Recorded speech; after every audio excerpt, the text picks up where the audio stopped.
pagas muna tayo boys and girls, no? $60 lang yung pinakakarga ko. And 139. May TV kasi rito. Maingay. 139.9, bali 140 na rin siya.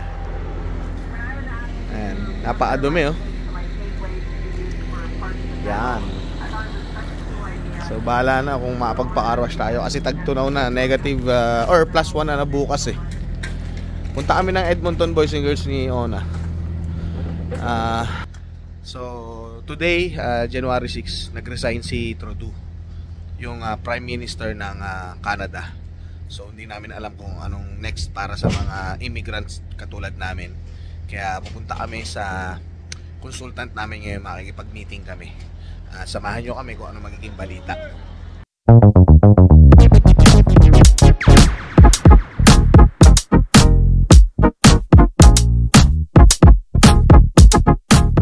What's up boys and girls? It's your boy, Randy Boy. Hindi namin nakapag-vlog nung after namin dun sa Vertex, sa Canada Vertex, no? Yung ating consultant.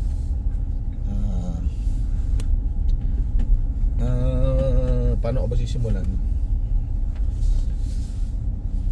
So currently ang situation ko ngayon boys and girls, I stop yung application ko for permanent residency. Kasi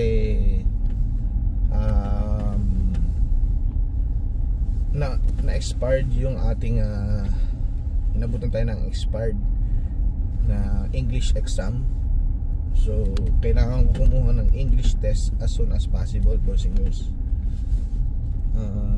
So kung hindi ako makakakuha ng English exam is mauubos yung oras ko. Kasi sa ngayon bumababa na yung mga nagiging permanent residents dito sa Canada. Ako ang araw nung pala. Kaya lang boys and girls, masishades ako. Ay, alamig ng salamin. So ayan, natatakpan naman siya.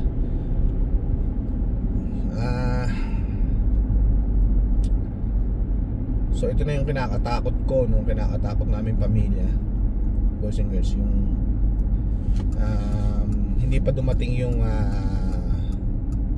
pinagdadasal natin at yung ating pangarap na maging residente dito sa Canada. Pero sabi naman ng consultant ko ni Canada Vertex, don't worry, kasi iisip tayo ng mga paraan para mapabilis yung process ng PR natin or yung permanent residency. Kaso nga lang, kailangan kong kumuha ng English test as soon as possible. Actually, nakakuha na ako before nun sa Pilipinas. Kaso nga lang 2 years kasi yung expiration nun. So kailangan ko ulit kumuha ng updated. Pero this time dito na ako mag-e-exam sa Canada. Nung sa Pilipinas nag-review ako kasi hindi naman ako ganun kagaling mag-English na boys and girls. Hindi rin ako ganun kahusay na mag-construct ng words or sentences. Pati spelling natin boys and girls, to be honest, isa hindi laging tama. Pero so since kailangan nating magkuha ng English test, bala kong mag-review center ulit. Kasi nung nasa Pilipinas ako, nagre-review center ako, yung Niner. Ayan, so kailangan ko lang naman, sabi sa akin ng consultant ko, is band 6, no? Ang pinaka lowest ko ay band 6, para mataas yung grade or mataas yung points, kasi ngayon point system eh. So before, ang kailangan ko lang ay band 5. Nung nasa Pilipinas ako, ang kailangan ko lang band 5. So nakuha ko naman lahat yon.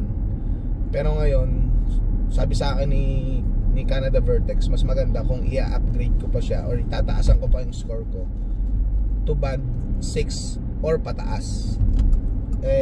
Kailangan ko mag-review. Hindi kasi, although yung, kasi may 4 na test yun, ano? Speaking, listening, writing at saka reading, boys and girls. So doon sa apat na yun, kailangan makakuha ka ng at least 6 points or band 6. Pinakamataas kasi ay 9 points. So kailangan nasa 6 ka para maganda yung score mo or yung grade mo. So yun yung update sa amin, boys and girls, no. Nakakalungkot kasi inabot kami ng pagtigil. Although hindi naman natitigil yung buhay.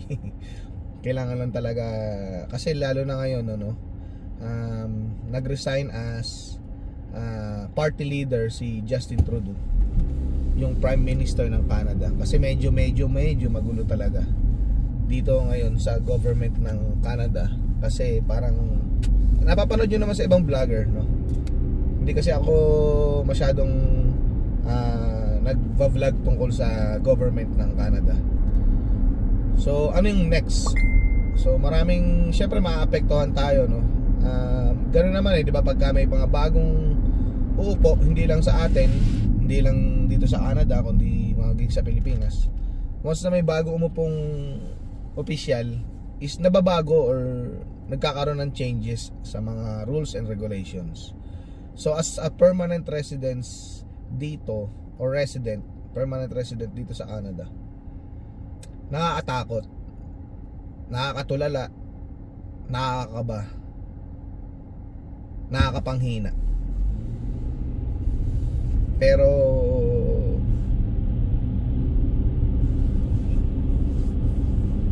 syempre hindi tayo papatalo or susuko. Andito na tayo, boys and girls. At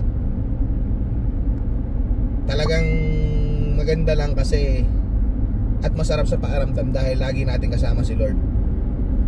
Yun ang isa sa pinakamagandang nangyayari sa buhay natin, ano. So ngayon challenges lang to, alam ko. Pero dapat andun pa rin yung faith natin kay Jesus, no, sa mga ganitong sitwasyon. Alam ko na kay Lord yung blessings, yung awa, pero dapat tayo mga permanent residents dito sa Canada, dapat gumagawa rin tayo, gumagalaw din tayo, no? Mahirap pero kailangan mong pagdaanan kasi pinagaganda ni Lord yung story natin dito sa Canada. Pinagaganda ng Diyos yung buhay natin dito sa Canada. Walang mabilis or magandang daan. Lahat yan may challenges. Tinitingnan lang ni Lord kung hanggang saan tayo kakapit sa Kanya. At ayun nga, alam ko sa mga bago sa dito sa YouTube channel ko na baka sabihin nyo anong kinalaman ni Lord sa English exam ko, no? Or sa application ko. Pero ang masasabi ko po ay malaki pong tulong, no, na meron kang faith kay Jesus. Alam natin na siya yung nagbibigay ng lakas sa atin sa pang-araw-araw. Siya yung nagbibigay ng inspirasyon, no, at panibagong buhay kada gigising ka sa umaga. So minsan yung problema natin natatakpan lang yung mga blessings na binibigay niya sa atin, pero napakadaming blessing na binibigay sa atin ni Lord. So yun yung update sa amin, boys and girls, no. Pasensya na, hindi rin talaga ako makapag-vlog. Sabi ko nung wish ko nung bago matapos yung taon, ano, mag-vlog ako at least minimum twice a week. Kaso nga lang parang daming gumugulo sa isip ko, sa utak ko, na paano mo gagawin to, paano mo gagawin yan, kung yung content ba, wala akong makiisip na content kasi ang dami mong iniisip, no, hindi ka makatulog. Basta mahirap.